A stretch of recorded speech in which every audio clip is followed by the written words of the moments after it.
Okay, so we're looking at our loanable funds model today, and we are looking at the Fisher effect. And the Fisher effect tells us two things about loans and interest rates.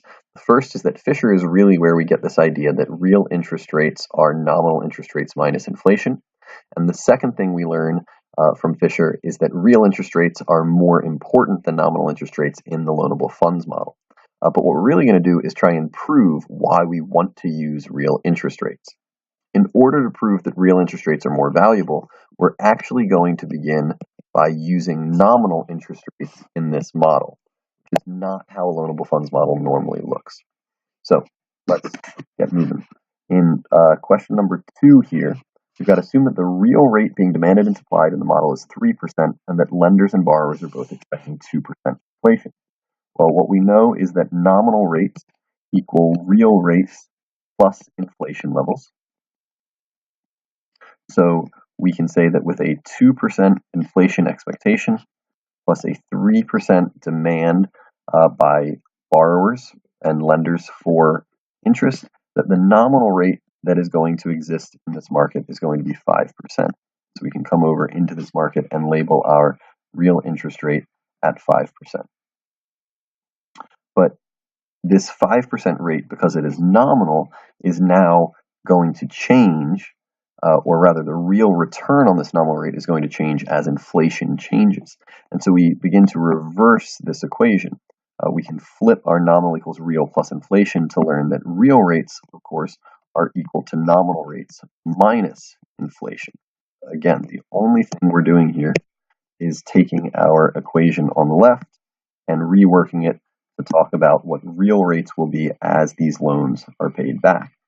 So when inflation is unexpectedly high at 5%, and we have nominal rates set at 5%, that means that the real return being paid and being earned is actually 0%.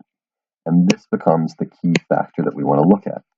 How does a real return of 0% show up in this model?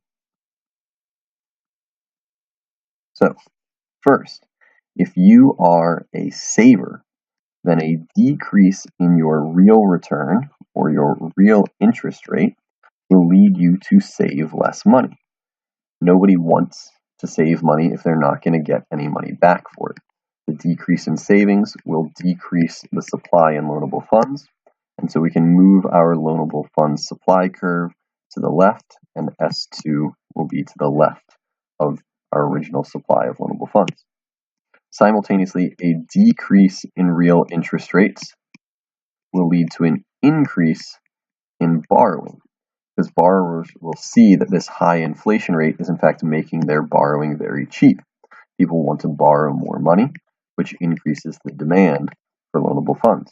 So we can take this demand curve and also move that to the right, representing an increase, and we'll find that we now have a higher nominal interest rate at virtually the same quantity of loanable funds being demanded and supplied.